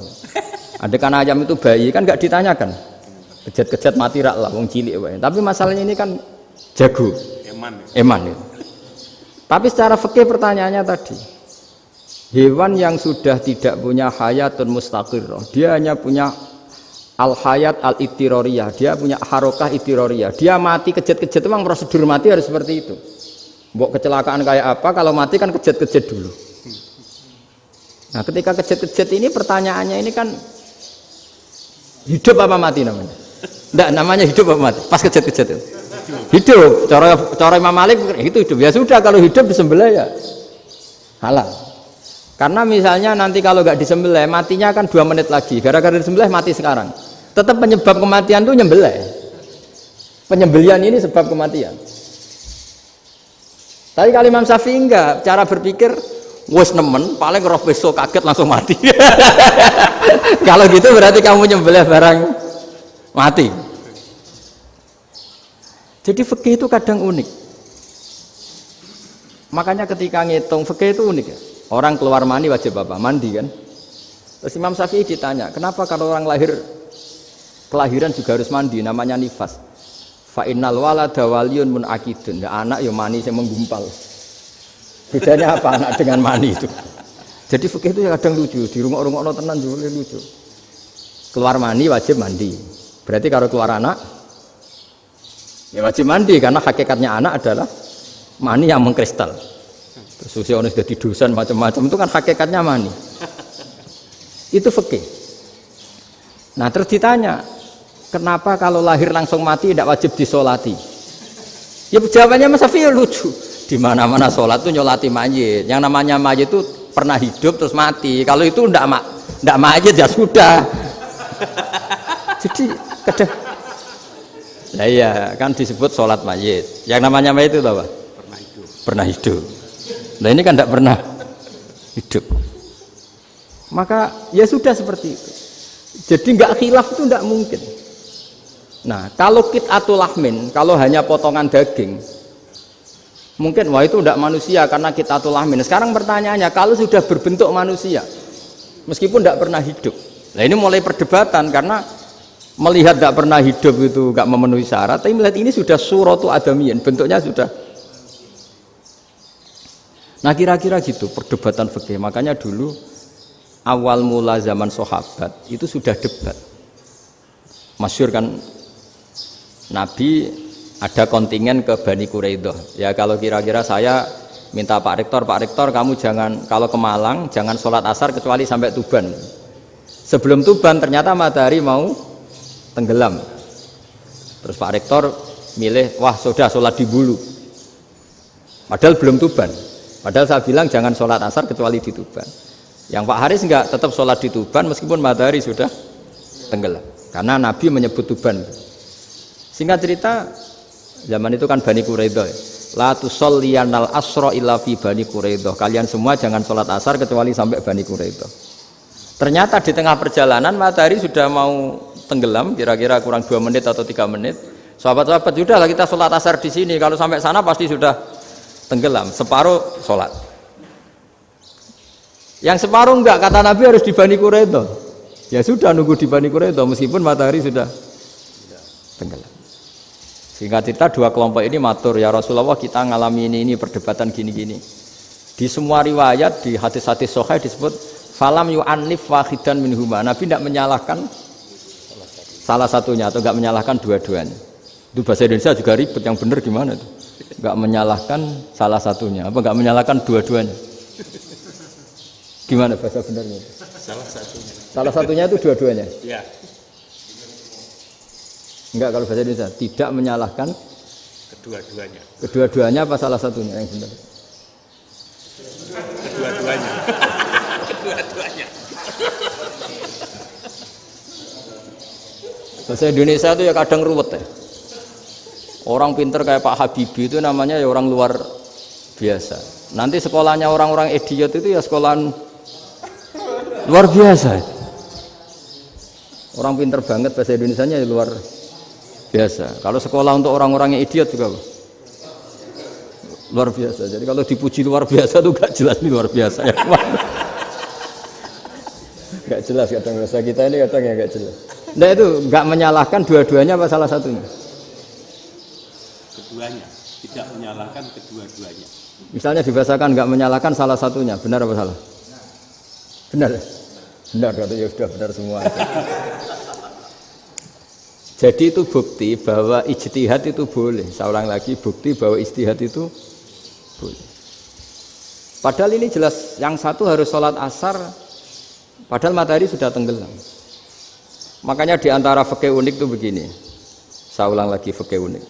Saya menyaksikan betul ketika ada orang tanya Mbah Mun saya ini Kopassus. Kadang latihan itu sampai waktu zuhur habis. Saya harus bagaimana? Jawabnya Mbah Mun itu unik. Sementing ojo ngosor sholat. Engkau yojo niat jamak.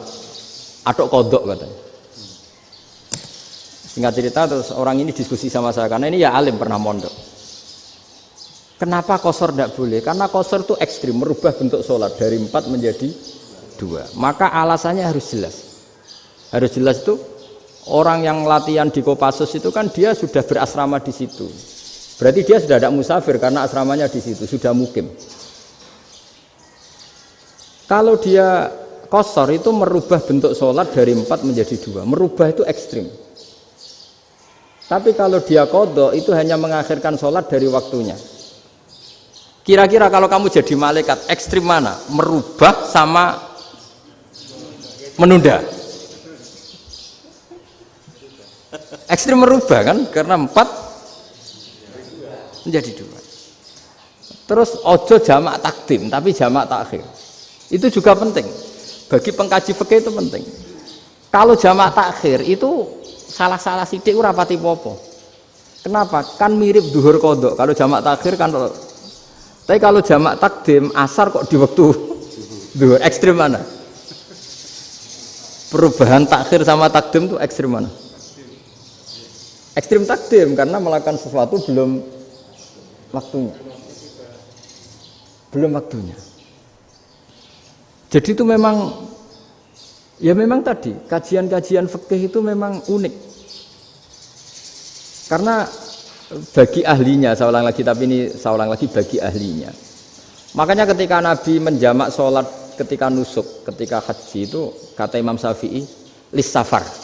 Karena Nabi pergi jauh karena rumahnya Madinah. Tapi resikonya fatwa itu adalah orang Mekah nggak boleh jamak karena kawasannya nggak sampai 90 kilo lah kalau sekarang mungkin.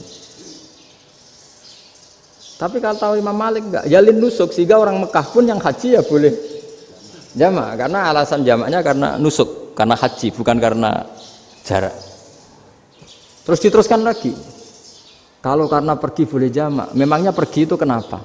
Karena repot. Nah itu masalah kan masyakoh. Nah, terus mulai ada orang-orang yang ngawur kan resepsi jamak, ribet. Wes resepsi duit utangan kan capek. Wah itu sudah jamak. Ribet kan. Jadi kalau sudah illatul hukmi itu sudah mesti bikin masalah. Kalau sudah illatul hukmi itu pasti bikin masalah. Nah, pertanyaannya jamak itu masih gampang karena bentuknya sholat masih 4. Yang ekstrim kalau qasar karena bentuk sholat 4 menjadi 2. Maka kata Mbah Mun pesennya nak kue ra mesti benere jika alasan itu tidak mesti benarnya. Pokoknya sementing tidak qasar katanya.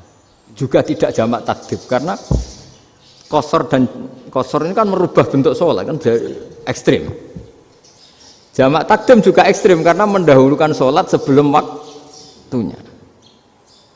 Kalau jamak takhir kan biasa, kalaupun salah kan mirip kodok. Ya mirip kodok biasa kan. Nah ini saya cerita, jadi fikih itu bagi ahlinya itu memang punya konsekuensi yang seperti itu. Makanya pertanyaannya misalnya bagaimana hukumnya penyembelihan lewat mesin? Ya ribet kan.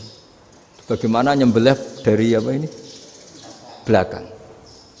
Saya baca di kitab-kitab nyembelih dari belakang itu ya hukumnya tetap boleh asal apa itu hulkum dan mari itu terpotong. Tapi pertanyaannya, jangan-jangan ayamnya sudah kaget dulu karena uratnya ini. Makanya perlu ditanya ahli medis, setelah uratnya tercabut ini jangan-jangan sudah berstatus mati. Kan potensi ketika dipotong dari sini, potensi sudah berstatus mati. Makanya, kalau misalnya menyembelih dengan dibaca, plak gitu langsung mati juga. Itu tetap ada dokhtoh, kalau dalam bahasa fikih dokhtoh. Dia terkaget, begitu. Ada dokhtoh karena nggak bisa bernafas terus mati. Berarti kelangsungannya bangkai. Jadi orang yang pengkaji fikih itu ya seperti itu. Memang itu yang ditekuni. Tapi kita sebagai orang awam ya tadi. Nak sing kecelakaan iku wedhus, ayam jago ngeman, tapi nak pitik cilik ikhlas.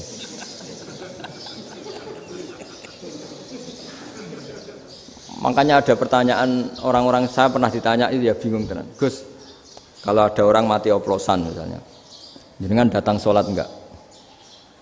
Ya datang sholat kan, dia orang mukmin, saya tetap sholat.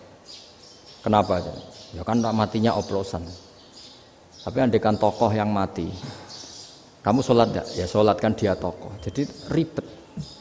Fikih itu ribet. Makanya Imam Nawawi nanti ngendikan gini. Ada orang ngundang Nabi, ya Rasulullah, saya mohon nyolati ini. Nabi tanya, punya utang enggak? Punya. Nabi, saya enggak mau nyolati mayit yang punya utang. Terus ada sahabat datang, ya Rasulullah, utang itu tak ambil alih kami. Berarti dia sudah tidak punya utang. Terus Nabi kerso nyolati. Pertanyaannya, utang itu hal yang boleh. Saya ulangi, utang itu hal yang boleh. Tapi kenapa Nabi se-ekstrim itu? Tapi ketika Nabi mau kondur itu ngendikan gini, ini PR ya bagi UMM ini PR ya. Nabi sebelum kondur bilang gini, sallu ala sahibikum.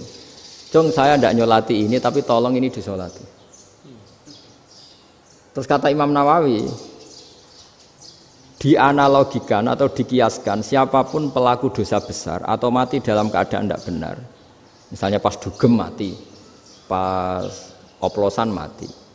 Itu sebaiknya tokoh-tokoh itu enggak nyolati, karena nanti dianggap penghormatan. Misalnya Ketua PP Muhammadiyah, rektor nyolati wong mati oplosan, kan keren. Mati oplosan disolati rektor.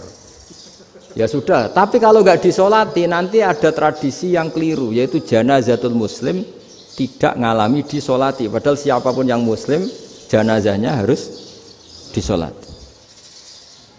Makanya setengah-tengah ya rasa rektor lah, satpam pokoknya kudu tetap ada yang sholat gitu. Itu kata Imam Nawawi. Jadi ketika ada orang mati nggak benar, itu sebaiknya tokoh-tokohnya nggak ikut nyolati, tapi awamun nas, orang kebanyakan ikut sholat. Jadi fikih itu agak jelimet karena tadi ketika tokoh ini nyolati, pertanyaannya bedanya apa mbek sing mati ning masjid mbek mati oplosan? Karena sama-sama semua orang nyolati, kan tidak ada sanksi sosial itu. Tapi ketika nggak disolatkan sama sekali, wah lebih parah lagi. Ini ada janazatul muslim tidak disolati. Sehingga kata Imam Nawawi, ini hebatnya Nabi tengah-tengah. Jadi Nabi kundur, jong saya tidak nyolati, tapi sallu ala sahibikum. Ya tapi ini kamu harus nyolati.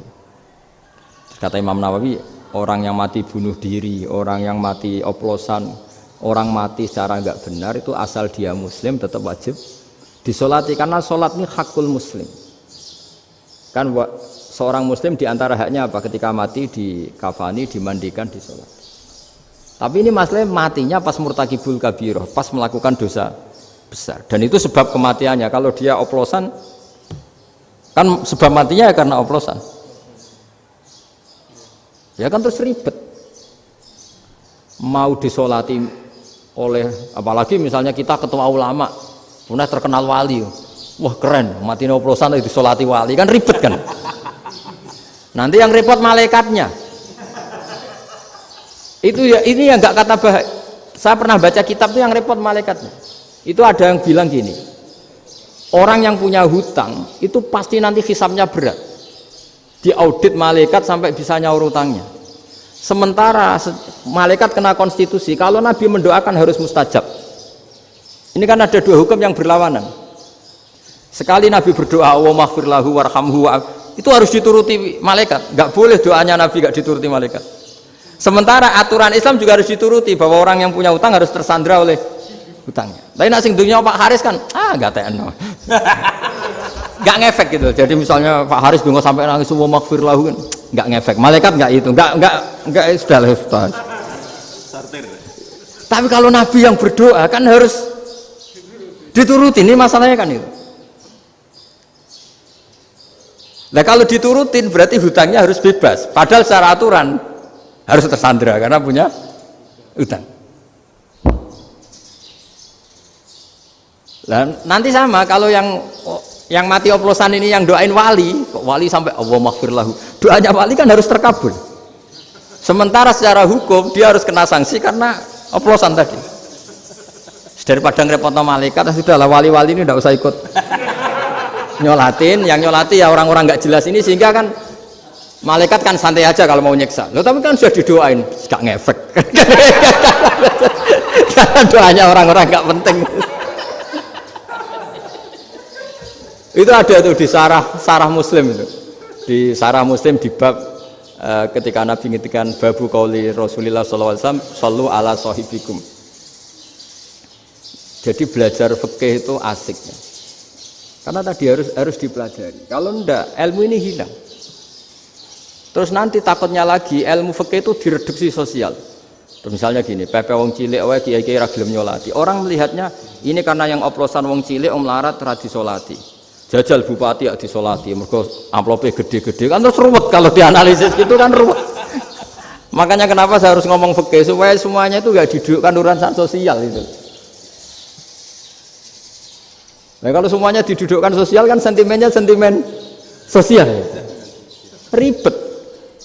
Padahal yang sering mati oplosan itu kan wong cilik gitu loh, karena tadi kalau wong sugih kan pakai whisky yang mahal yang insya Allah tidak mati kan gitu.